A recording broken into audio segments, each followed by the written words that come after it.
बच्चों, आज एक बहुत ही इम्पोर्टेंट टॉपिक डिस्कस कर रहा हूँ बेटा। ये टॉपिक है दो लाइंस के बीच शॉर्टेस्ट डिस्टेंस निकालना। इस टॉपिक से बेटा पिछले सालों में बार बार क्वेश्चंस आए हैं, लगातार क्वेश्चंस आए हैं और बेटा 6 मार्क्स से क्वेश्चन आए हैं। तो बहुत ज़रूरी है बेटा कि इस टॉपिक को आप अच्छे से कवर कर लें, अच्छे से समझ लें। देखिए, मैंने एनसीईआरटी टेक्स्ट बुक खोल रखी है। कौन सी एक्सरसाइज है? 11.2। 11.2 के लास्ट के 4 या 5 क्वेश्चंस बेटा। कौन कौन से क्वेश्चंस? 14, 15, 16, 17, सब में शॉर्टेस्ट डिस्टेंस निकालनी है। ये चारों क्वेश्चंस बेटा बहुत इंपॉर्टेंट हैं। आप रोज इन क्वेश्चंस की प्रैक्टिस करिए, इनकी मेथड अच्छे से समझ लीजिए। बिल्कुल सिंपल क्वेश्चंस हैं बेटा, फार्मूला बेस्ड क्वेश्चंस हैं। एक बार आप फार्मूला समझ लेंगे, याद कर लेंगे, तो आपको कभी भी इन क्वेश्चंस में कोई दिक्कत नहीं होगी। देखिए, पहले बात करें वेक्टर फॉर्म की।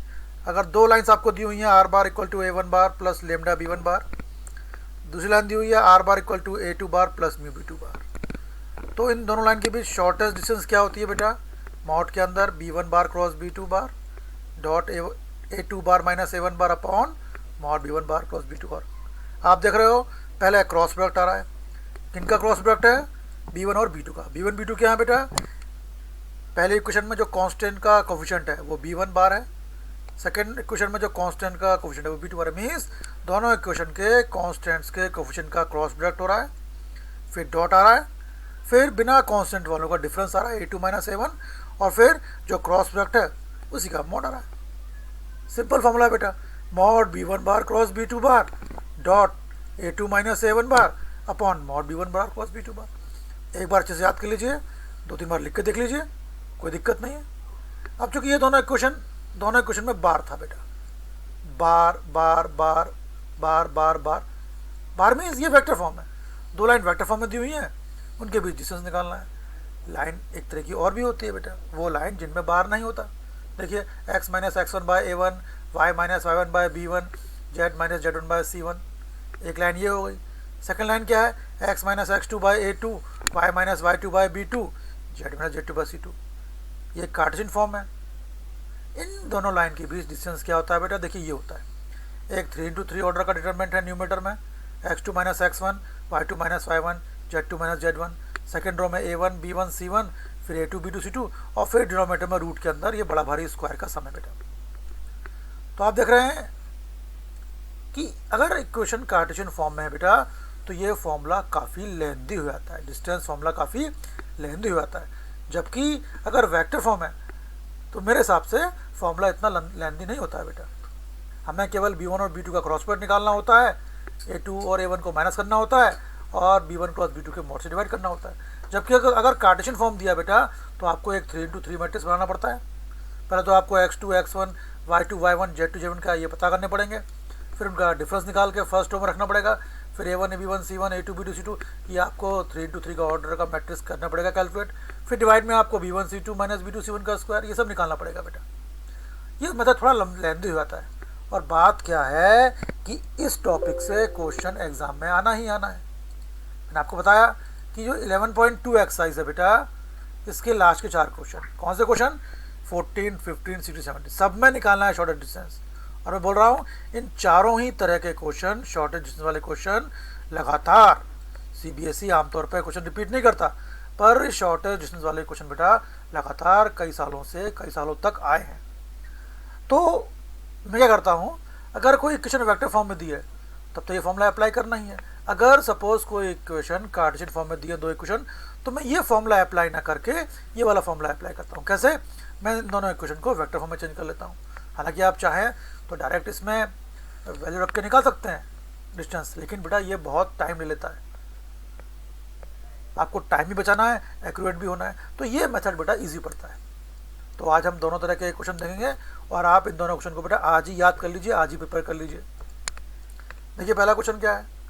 दो लाइन दी हुई हैं, उनके बीच शॉर्टेस्ट डिस्टेंस निकालना है। पहली लाइन क्या है? R bar equal to I cap plus 2j cap plus K cap, ये ए बार हो गया, प्लस लेमडा के इनटू में आई कैप माइनस जे कैप प्लस के कैप, ये बी बार हो गया। या कहो ये A1 बार हो गया, ये B1 बार हो गया। सेकेंड इक्वेशन में 2i कैप माइनस जे कैप माइनस के कैप, ये A2 बार हो गया। जिसमें कांस्टेंट नहीं होता वो पहले इक्वेशन में a1 बार होता है, दूसरी में a2 बार होता है। फिर कांस्टेंट के इनटू में जो है वो b2 होगा, b1 बार तो हम इसे एज्यूम कर चुके हैं, तो b2 बार क्या हो गया 2i cap plus j cap plus 2 cap. जो शुरू में लिखा है वो a1, जो कांस्टेंट के इनटू में b1, जो शुरू में लिखा है वो a2 और जो कांस्टेंट के इनटू में लिखा है वो b2। आपने पता कर लिया a1 a2 b1 b2 क्या है। अब फॉर्मूले पे आइए, फॉर्मूला क्या बोलता है। अब आप फॉर्मूले में जो भी टर्म्स चाहिए वो निकाल लेते हैं। फॉर्मूला ये है mod b1 bar cross b2 bar dot a2 minus a1 upon इसका मॉड। तो पहले b1 क्रॉस b2 निकाल लो बेटा। b1 क्रॉस b2 दो वेक्टर्स हैं, उनके बीच क्रॉस प्रोडक्ट है बेटा। तो आप जानते हो कि हम डिटरमिनेंट, जब भी क्रॉस प्रोडक्ट होता है हम डिटरमिनेंट यूज़ करते हैं। कैसे, फर्स्ट रो में आई जे क्या आएगा, सेकंड रो में b1 की कोफिशिएंट क्या है b1 i minus J plus के, आई का कोफिशिएंट 1 लिख दिया, जी का कोफिशिएंट -1 लिख दिया, के का कोफिशिएंट 1 लिख दिया। क्या किया हमने b1 के कोफिशिएंट लिखे। फिर b2 बार के कोफिशिएंट, कहाँ b2 बार, यह है b2 बार 2i प्लस जे प्लस 2 के, आई का कोफिशिएंट 2 जे का 1 ये रख दिया हमने। अब इसको एक्सपेंड किया, 3 इंटू 3 डिटरमिनेंट को एक्सपेंड करना आपको आता है, हम फर्स्ट रो के थ्रू एक्सपेंड करेंगे। पहले आई लिखा, फिर माइनस जे लिखा, फिर के लिखा। आई के साथ क्या लिखना है, आई किस रो किस कॉलम में, इस कॉलम में छुपा लो। क्या बचा, ये बचा, करो क्रॉस मल्टीप्लाई, -1 इंटू 2 -2, नीचे -1 इंटू 1 1। सेकेंड टाइम हमेशा नेगेटिव होता है, माइनस जे हो गया, कहाँ है जे, यहाँ है जे, इस रो और इस कॉलम में छुपा लो। क्या बचा 1 इंटू 2 -2 इंटू 1 2। फिर के में छुपा लो, के किस रो में, इस रो में इस कॉलम में, ये बच रहा है 1 इंटू 1, बीच में हमेशा माइनस आएगा, के प्लस में होता है बेटा, केवल डिटरमिनेंट में सेकंड टर्म माइनस में होता है। और ये हो गया -2 यानी +2 हो गया। तो आपने इस डिटरमिनेंट को एक्सपेंड कर लिया बेटा, कितना आ गया -3i प्लस 3 के। आपको पता है कि सॉर्टेड डिस्टेंस के फॉर्मूले में डिनोमीटर में b1 क्रॉस b2 का मॉड भी होता है। जब आपने b1 क्रॉस b2 निकाल लिया, क्रॉस प्रोडक्ट निकाल लिया, तो लगा तो उसका मॉड भी निकाल लो। अगर आपने ये फॉर्मूला याद कर लिया सॉर्टेड डिस्टेंस का, फिर तो ये क्वेश्चन गलत हो ही नहीं सकता बेटा। b1 क्रॉस b2 ये है -3i प्लस 3 के, मॉड क्या होगा इसका, mod b1 bar cross b2 बार, रूट के अंदर -3 का स्क्वायर प्लस 3 का स्क्वायर, 3 का स्क्वायर 9, 3 का स्क्वायर 9, 3√2 आ गया। अब देखो b1 क्रॉस b2 हो गया, a2 माइनस a1 भी निकाल लो। a2 क्या है 2i माइनस जे माइनस के, माइनस a1 क्या है i प्लस 2j प्लस के, ओपन करो ब्रैकेट, 2i माइनस जे माइनस के minus i minus 2j plus के, सॉल्व करोगे है ना, क्योंकि इस ब्रैकेट के पहले माइनस है तो ये -i माइनस 2j माइनस के हो जाएगा। जब 2i माइनस जे माइनस के साथ इसका सॉल्यूशन होगा तो आंसर ये आएगा। अब देखो a2 माइनस a1 भी निकल गया, b1 क्रॉस b2 भी निकल गया, हमने मॉड भी निकाल लिया बेटा। अब फिर से लोग आओ फॉर्मूले पे, मॉड b1 क्रॉस b2 क्या है, मॉड के अंदर b1 क्रॉस b2, हमने b1 क्रॉस b2 निकाला हुआ है -3i प्लस 3 के, a2 माइनस a1 ये निकला हुआ है i कैप -3j माइनस 2 के, और हमने b1 क्रॉस b2 का मॉड निकाला हुआ है। ऊपर डॉट प्रोडक्ट है, दो वेक्टर्स हैं, जब भी डॉट प्रोडक्ट हो आपको पता है कैसे इंटू करते हैं, कोफिशिएंट वाइज इंटू करते हैं। पहले आई के कोफिशिएंट को इंटू करो, यहाँ का कोफिशिएंट -3 है, इसका इंटू होगा इस वाले का आई के कोफिशिएंट से 1 है, -3 इंटू 1। फिर जे के कोफिशिएंट पे आओ, यहाँ जे है ही नहीं तो जे होगा ही नहीं, के पर आओ, अब के कोफिशिएंट पे आओ, यहाँ के कोफिशिएंट 3, ये इंटू होगा यहाँ के कोफिशिएंट -2। तो आई के कोफिशिएंट इंटू किया, जे के कोफिशिएंट को आपस में इंटू किया, के कोफिशिएंट को आपस में इंटू किया, जे था ही नहीं तो जे वाला टर्म यहाँ आया ही नहीं। कितना हो गया बेटा -3 -6 -9, नीचे 3√2 है। मॉड के अंदर माइनस है, आप जानते हो मॉड के अंदर माइनस है तो माइनस आएगा नहीं, 3×9 ये आ गया 3/√2। चूँकि डिनोमीनेटर में रूट नहीं रखते हैं, रूट से मल्टीप्लाई डिवाइड कर दिया, ये आ गया 3√2/2। डिस्टेंस है तो यूनिट भी लगा दो, ये आंसर आ गया। तो आपने देखा बेटा कोई खास टफ क्वेश्चन नहीं है, बस दिक्कत इस बात की है कि आप जितने जल्दी ये फॉर्मूला याद कर लें उतनी जल्दी आपके लिए अच्छा है, और ये क्वेश्चन एग्जाम में आना ही है। फॉर्मूला क्या है बेटा, मॉड आएगा पहले b1 cross b2 dot a2 minus a1 upon mod b1 cross b2, सब पे बार लगाना है आपको। तो जो शुरू में लिखा है वो a1 है, a1 बार, जो क्वेश्चन के इंटू में वो b1 बार, सेकंड क्वेश्चन में जो शुरू में लिखा है वो a2 बार, और जो क्वेश्चन के इंटू में वो b2 बार। फॉर्मूले में पहले b1 क्रॉस b2 है तो b1 क्रॉस b2 निकालो। कैसे निकालोगे बेटा, क्रॉस प्रोडक्ट है, निकलेगा डिटरमिनेंट से, निकाल लो वैल्यू, फिर उसका मॉड भी निकाल लो, क्योंकि डिनोमीनेटर में b1 क्रॉस b2 का मॉड भी निकालना है, निकाल लिया। फिर a2 माइनस a1 निकाल लो, a2 और a1 को माइनस कर दो। इतना करने के बाद आप रखो फॉर्मूले में। तो कुल मिला के अगर आपको फॉर्मूला याद है बेटा तो ये क्वेश्चन कुछ नहीं है। इस क्वेश्चन को, उन 4 क्वेश्चन को, 11.2 के 4 क्वेश्चन को रोज एक एक क्वेश्चन को करिए बेटा।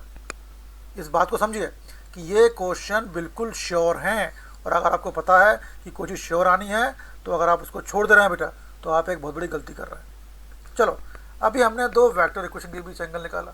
अभी एक क्वेश्चन देखो, ये है, इसमें बाहर कहीं नहीं है, मतलब ये कार्टेशियन फॉर्म है।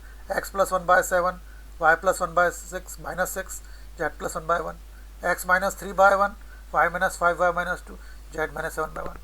अब देखो, जब कार्टेशियन फॉर्म हो तो डिस्टेंस का फॉर्मूला ये होता है, x2 - x1 फला फला, बहुत लंबा बेटा। मैं इस फॉर्मूला को यूज़ करने के पक्ष में नहीं, मैं वही फॉर्मूला लगाऊंगा जो मैंने अभी लगाया था, b1 बार क्रॉस b2 बार, क्योंकि ये टाइम बहुत कम लेता है, हमें बेटा टाइम ही देखना है ना। और जब अपन ने एक बार ये फॉर्मूला याद कर लिया है तो क्यों ना इसी को यूज़ करें। ये फॉर्मूला सिंपल है, बट चक्कर है कि इस केस में तो लाइन ऐसी थी, r1 बार = a1 bar plus lambda b1 बार, r1 बार नहीं बेटा, r बार, और r बार = a2 bar plus mu b2 बार। वेक्टर फॉर्म में थी, पर ये तो कार्टेशियन फॉर्म में, तो कोई बात नहीं, हम इन दोनों इक्वेशन को वेक्टर फॉर्म में बदल लेंगे। 2 मिनट का काम है बेटा। तो मैं कह रहा हूँ कि कार्टेशियन फॉर्म में हम ये फॉर्मूला लगाने से हमें बचना चाहिए, क्योंकि ये बहुत ज़्यादा टाइम ले लेता है बेटा। चलो, तो हम पहली लाइन लेते हैं। लाइन कैसे होती है वेक्टर फॉर्म में, r बार = a1 bar plus lambda b1 बार।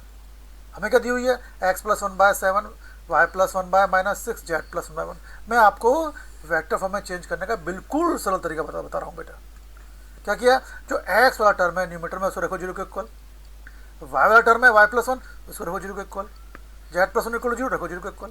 अगर मैं रख रहा हूँ x + 1 = 0, x मिल रहा है -1, y + 1 = 0, y = -1, z + 1 = 0, z = -1। ये जो x y z की वैल्यू है बेटा, x वाले में i से इंटू कर दो, -1 × i -i, y वाली वैल्यू क्या है -1, इसमें j से इंटू कर दो -j, z क्या है -1, इसमें k से इंटू कर दो। क्या, x वाली वैल्यू में i से इंटू किया, y वैल्यू में j से, z को k से, तो ये -i -j -k यहाँ आ गया, प्लस कॉन्स्टेंट लगा दिया।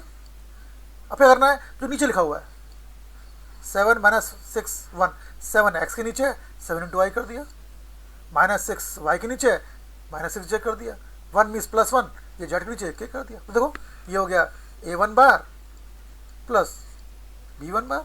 कॉन्स्टेंट आप चाहो म्यू रखो, चाहे लेमड़ा रखो, चाहे गामा रखो। एक लाइन और भी थी, क्या लाइन थी, x - 3/1, y - 5y - 2, z - 5/1। इसको भी कन्वर्ट करते हैं वेक्टर फॉर्म में। कैसे, आप x वाले टर्म को रखो 0 के इक्वल, y वाले टर्म को रखो 0 के इक्वल, z टर्म को रखो 0 के इक्वल। x - 3 = 0, x 3 आ रहा है, y - 5 = 0, y = 5 आ रहा है, z - 7 = 0, z = 7 आ रहा है। अब क्या करना है, x वाले में i से कैप से इंटू कर दो, j वाले में y वाले में j से इंटू कर दो, z वाले में k से इंटू कर दो, बीच में प्लस लगा दो, 3i cap plus 5j cap plus 7k cap, plus एक कॉन्स्टेंट लगाओ। अब चूंकि गामा हम पहले लगा चुके थे तो कॉन्स्टेंट दूसरा लगा दो, लेमड़ा लगा दो। अभी = 0 रखा, पहला पार्ट आ गया। अब कॉन्स्टेंट के में क्या आएगा, जो नीचे लिखे हैं बेटा, x के नीचे 1 लिखा है, i से इंटू कर दो, 1i -2j प्लस के, ये आ गया second part, i -2j plus के। ठीक है, तो वेक्टर में क्या करते हैं, जो ऊपर लिखा है उसे 0 के इक्वल रखो, x वाले वैल्यू में i से इंटू कर दो, y वाले में j से, z वाले में से k से इंटू कर दो, प्लस जो नीचे वाले हैं वो कॉन्स्टेंट के इंटू में i j के में आ जाएंगे, 7i - 6j प्लस के। यहाँ भी वही किया, x y z वाले टर्म्स को अलग अलग रखा 0 के इक्वल, जो x की वैल्यू आई, y की वैल्यू, z की वैल्यू आई, x वाले में i से इंटू कर दिया, बीच में प्लस लगाया, y वाले में j से इंटू कर दिया, बीच में प्लस लगाना है बेटा, और z वाले में k से इंटू कर दिया, फिर एक कांस्टेंट लगा दिया, जो कांस्टेंट पहले ले चुके हैं उसको रिपीट नहीं करना है बेटा, फिर नीचे वाले में i j के लगा दिया, i j - 2j प्लस के। कितना टाइम लगेगा, मुश्किल से 5 सेकंड 6 सेकंड। अब ये हो गया a1 बार, ये हो गया b1 बार, ये बिना कांस्टेंट वाला हो गया a2 बार, ये हो गया b2 बार।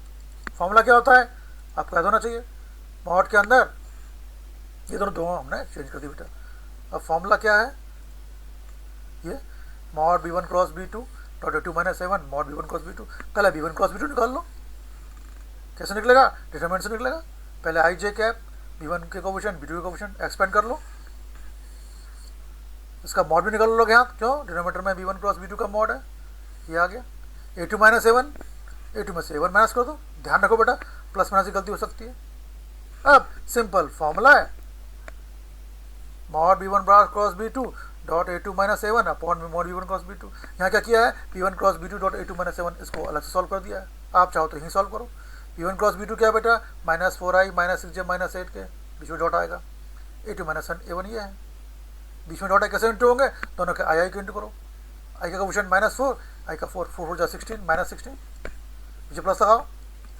जी का कोफिशिएंट -6 इंटू 6 माइनस 36, पीछे प्लस लगाओ, minus into 8 minus 64, minus 16 minus 36 minus 64, ये आ गया माइनस 116। तो रखो value, b1 cross b2 dot a2 minus a1 आया माइनस 116 और b1 क्रॉस b2 हमने निकाला था √116। मॉड के अंदर माइनस है, माइनस हट जाएगा, ऊपर 116 √116, 116 मतलब √116 इंटू √116, तो कैंसिल हो गया, डिस्टेंस आ गया √116, यूनिट लगाना मत भूलना। तो बेटा बहुत सिंपल क्वेश्चन है, मेन चीज क्या है कि आपको ये फॉर्मूला याद होना चाहिए। एक बार, दो बार, तीन बार इस फॉर्मूले को लिख के देख लीजिए बेटा, और जो मैंने अभी कराए हैं दोनों को अच्छे से प्रैक्टिस कर लीजिए बेटा। 11.2 के ये चारों क्वेश्चन आप अब जितने भी दिन बचे हैं एग्जाम के बेटा, इन चारों में से एक एक क्वेश्चन को एक ट्रेंड मान लीजिए कि आज मैं ये क्वेश्चन सॉल्व करूंगा, कल ये, परसों ये, उसके बाद ये, फिर से ये, पहला ये क्वेश्चन, ये क्वेश्चन, ये चारों क्वेश्चन बेटा आपको याद जैसे कर लेने चाहिए।